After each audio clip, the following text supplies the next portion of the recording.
A segunda geração do modernismo, ou a segunda fase, representa o segundo momento do movimento modernista no Brasil, que se estende de 1930 a 1945.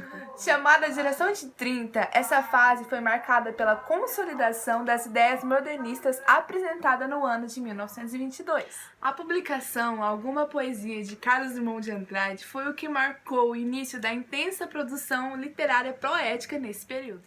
Gente, a segunda geração modernista representa também um período muito rico e fértil na literatura brasileira, também chamada fase de consolidação. Características: realidade social, cultural e econômica, temática cotidiana e linguagem. Uma característica também do movimento modernismo é a influência do realismo, regionalismo, romantismo, universalismo. O grande foco foi os romances regionalistas e preocupados com os problemas sociais. A prosa dessa fase se aproxima da linguagem coloquial e regional. Os principais autores dessa fase foram Graciliano Ramos, Raquel de Queiroz, José Lins do Rego, Jorge José Lins do Rego nasceu no Engenho Corredor, na cidade de Pilar, na Paraíba.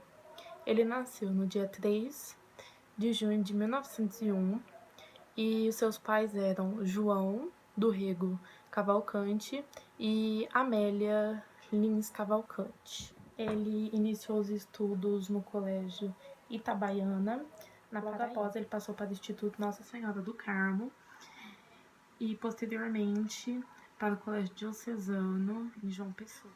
Quando mais velho, ele estudou no Colégio Cordeiro Leão, em Oswaldo Cruz, em Recife, onde ele revelou o seu gosto por literatura. Em 1920, Lins iniciou os estudos na Faculdade de Direito em Recife. Colaborou com o Jornal de Recife, fundando o semanário Dom Casmurro em 1922. Em 1923, José formou-se em Direito na Faculdade de Recife, ampliando o seu contato com a literatura. No estado de Minas Gerais, ele casou com Dona Filomena Massa Lins do Rego, no ano de 1924. Depois de 2 anos, José foi transferido para Alagoas para exercer a função de fiscal. Em 1932, José publicou seu primeiro romance, Menino do Engenho, que conquistou o prêmio Graça Aranha. No ano seguinte,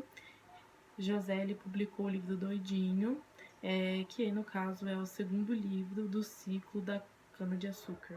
José manteve a sua intensa e constante atividade na área da literatura e assim foi publicando um livro. Em 1935, ele mudou para o Rio de Janeiro, exercendo o cargo de fiscal do imposto de consumo. Em 1937, publicou Pureza, foi o primeiro romance publicado a fugir da temática a cana-de-açúcar. Em 1943, ele publica Fogo Morto e retorna à temática da realidade nordestina. José foi recebido pelo acadêmico Austrégislo em 1956, com sucessor de Ataulfo de Paiva na cadeira 25, tornando-se o quarto a ocupar o lugar.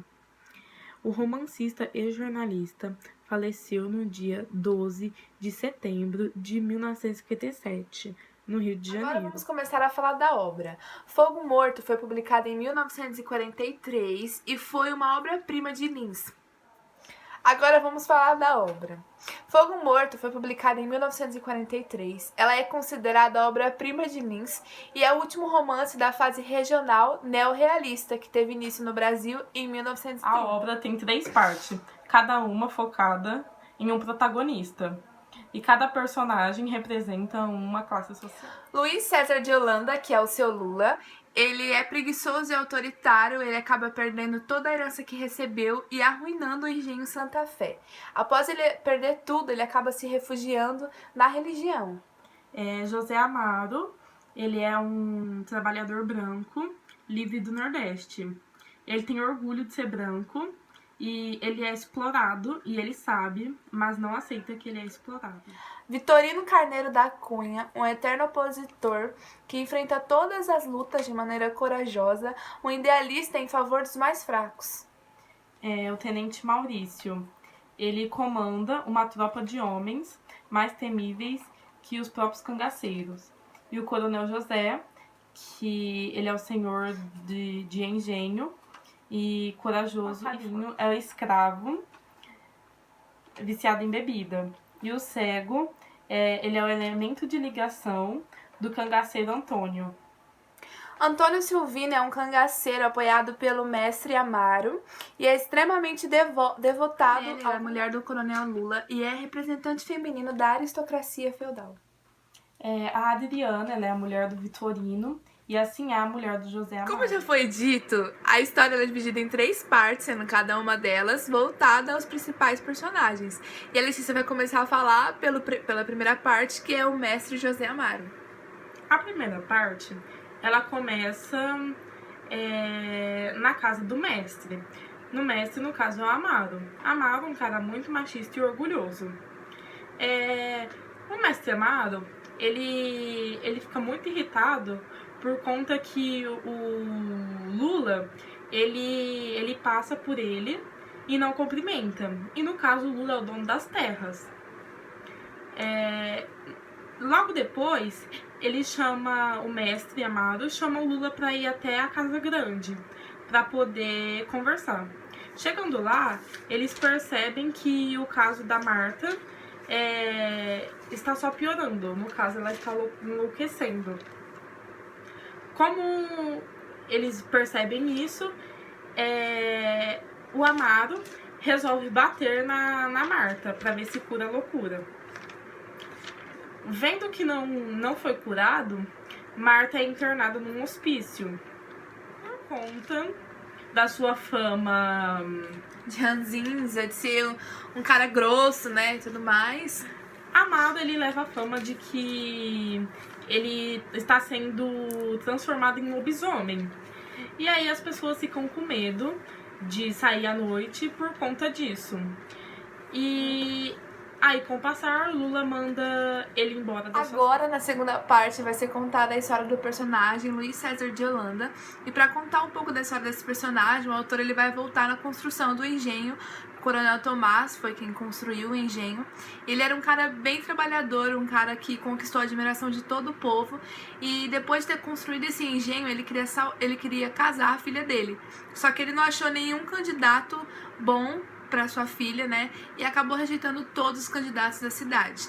Aí ele se encontra com um amigo dele, Antônio Chacon, e conhece o filho desse Antônio, que é o Luiz César de Holanda, que a filha dele acaba se casando. Só que depois de ter se casado com a filha, ele começa a perceber que esse genro, ele não é quem ele achava que fosse. Que ele é um cara, ele acaba considerando o Luiz como uma pessoa tola e preguiçosa para as coisas, para cuidar do engenho e tudo mais. E daí na morte dele isso se confirma, porque depois disso o Luiz, ele passa a se chamar Lula.